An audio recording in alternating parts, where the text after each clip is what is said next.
Okay, here's a question. How often do you have guests? Because for me, I've lived in New York like 30 years.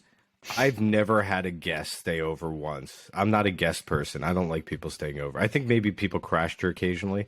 But I'm assuming that you probably have a lot of guests often Well, when you lived in New York, now in DC.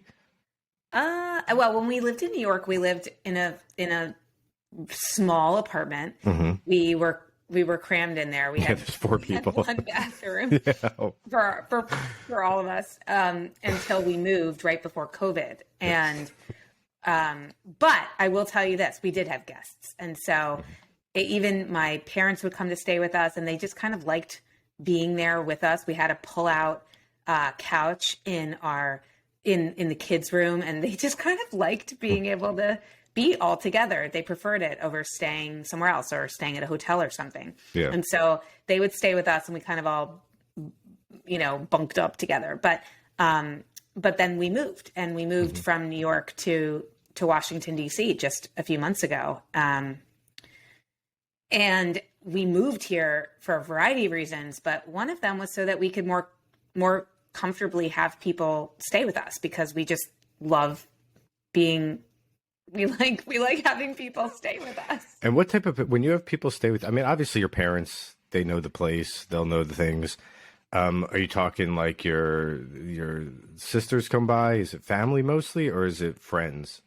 It's both. So we've only lived here, like I said, for a few months. Mm-hmm. We've had my older sister come and stay with us. We've had from New York. We've had my niece and her boyfriend from Cleveland. We had my some other friends who were on school break come stay with us last weekend, and now we have our other really good dear friends from New York staying with us for another school break this weekend. I'm trying to think who else. We had my parents stay with us for a month. We have, so we constantly have had people staying with us, and especially because it's a new house, or it's not a new house, but it's a new house for us. Living in a house is new for us. Having more than one bathroom is new for us. There's just a lot of information that we're constantly being asked. Like last night, I was literally about to go to bed when my friend texted me, "What's the Wi-Fi password?" And I kind of just chuckled because, you and I have talked about this a lot, that it's like these little things that oftentimes are so obvious. And yeah, we should have that written somewhere around the house, but whatever, we don't. Have it? Do you use a password manager, correct? Me? Yeah. I And does Ben use one?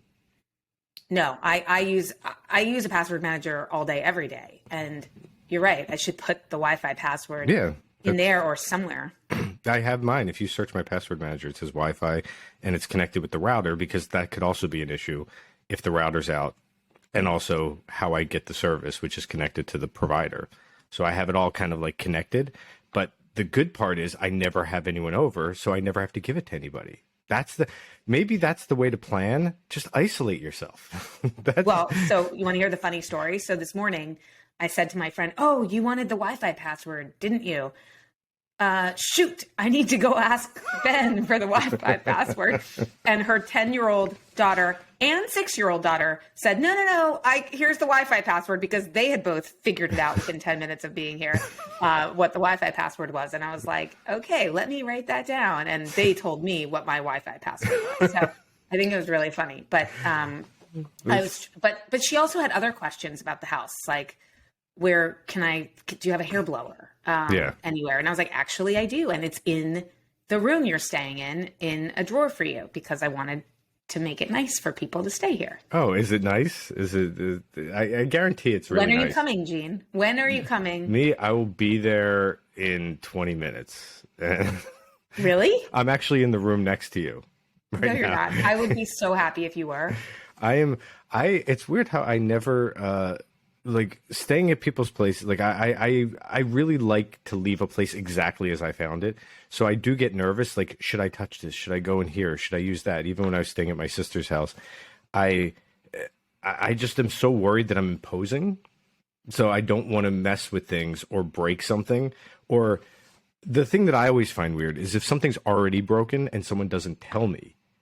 That's what bothers me because then I think I broke it and I feel guilty. Then I find out I'm like, by the way, your cabinet is totally like the drawers broke, and I'm like, I'm so sorry, and they're like, no, that's been broken since forever. So I'd like you to. That's maybe one thing to tell people so they don't feel guilty about breaking stuff, like I always do.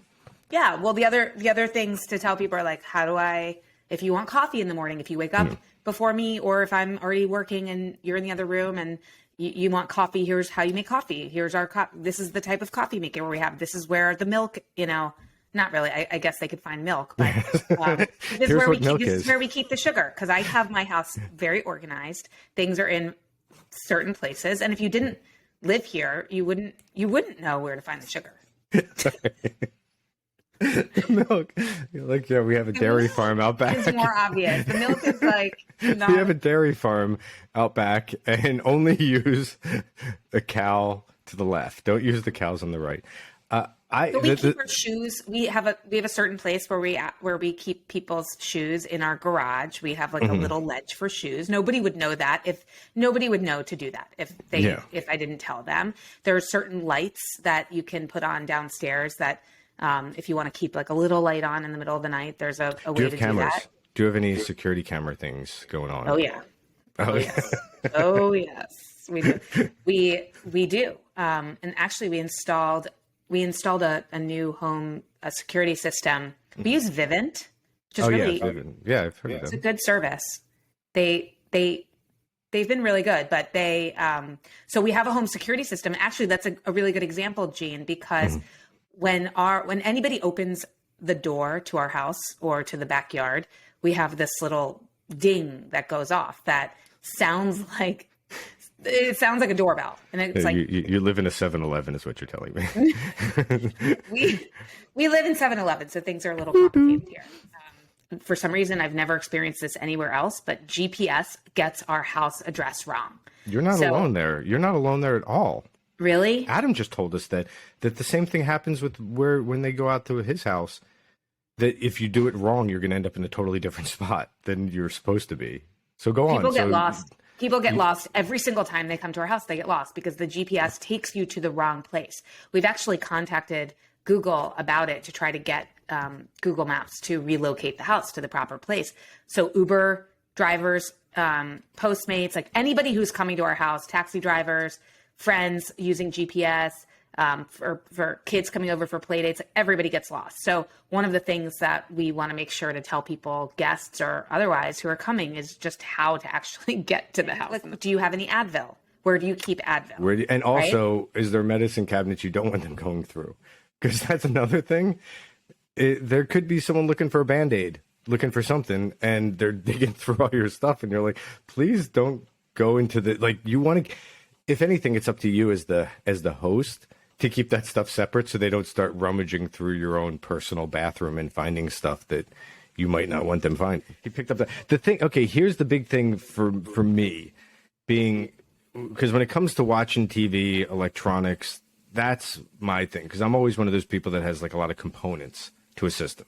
Maybe this is also why I don't like people staying over, because explaining it to someone is very complicated. I mean, I have a universal remote, which to program is great, but the problem is they're discontinuing. Logitech they own this entire space. They made universal remotes where you could have your TV, your surround sound, your video game system, your set-top box, cable box, everything work perfectly together. But now, because TVs are becoming more smart and people are just turning the TV on, using Netflix and Prime right through their TV, they're like, we don't need to make these anymore. And it's frustrating to me because I'm one of those people that has 4 or 5 components, and I'd like to control it with one device. I don't want to have all these remotes around. So as that's happening, I have things that'll say, watch TV this way. If it's not working, make sure, I use Apple TV to watch this. If you're going to watch, because I have a ton of Blu-rays and stuff, I'm still one of those people, a Blu-ray player through a PlayStation 3 or an Xbox. This is how you watch one of those if you want to go into my collection and do that. If you want to listen to something. You're hitting a nerve for me right now, Gene. Mm-hmm. I can't stand any of this. I do not know how to turn on the TVs in our house or make them work. I cannot figure it out. They're all doing something different. And I'm constantly being like, Ben, can you turn this thing on for me? How do I get, Yeah. I can never figure it out. I'm so annoyed. It's so complicated now. You're way better at this than I am, Yeah. but you bring up a really good point because God help somebody who's coming to stay at my house figure out how to turn on a TV. Unless Yeah. Winnie's here to help you, like you're doomed. She knows how to do it. Our 5-year-old knows how to do it, but for some reason, it's just beyond my pay grade. Children I cannot, around. for the life of me, figure out. You're not alone. You're totally, but it's not your fault. Like it is not easy. It's not easy. It's not like you're just using one remote, turning it on and controlling, like people have like their cable plugged in. It's so confusing. And then you add in other components. Now. Honestly, it's like it's fast and it looks really nice on the TV when I can figure out how to turn it on. It looks great. The Olympics looked amazing in 4D, 5D, like whatever that was that I had to press a button unless it went away. I was like ridiculous. This whole thing is ridiculous. I honestly can't stand it. It's a really good way. Here's a good idea to have because you think about it, when you stay at a place, you get a survey afterwards where they're like, hey, how did you like it? And I'm not saying surveys to my friends. I'm not saying a survey to your friends, but I genuinely would want to ask, like, okay, tell me, were there any problems? Was there anything you didn't know how to use? Was there anything missing?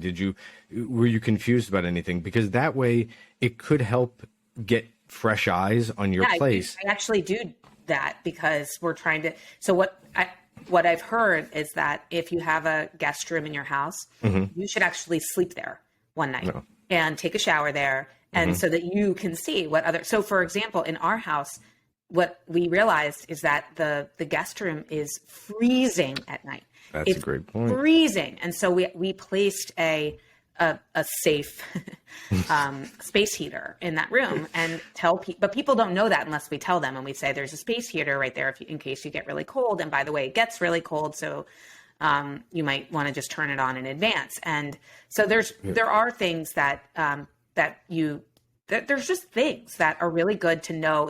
Every house has quirks. Yeah. And every house has almost like its own set of rules and passwords and weird things about it that are really good to document or to jot down or just to keep somewhere so that you can easily share it with other people. So this is a good story. So this is, Jean, I've told you this story before, but at my parents' house, the disposal broke. And all of a sudden, I was like, oh, we have to call the guy to come fix the disposal. My dad was like, don't worry, I can fix it.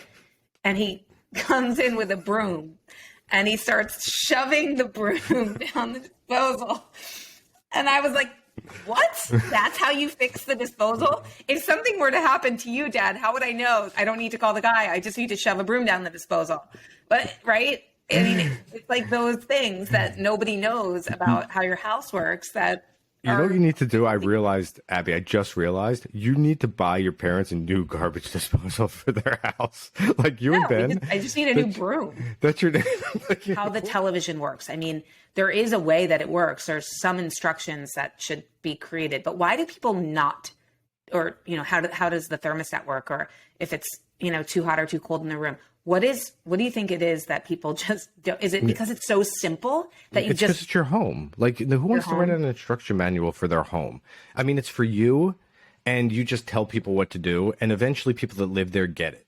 And to have to alter your life for the fact that a guest or someone might come over, unless it's a money-making venture, like if it's an Airbnb or that other place that starts with a V. What's that called?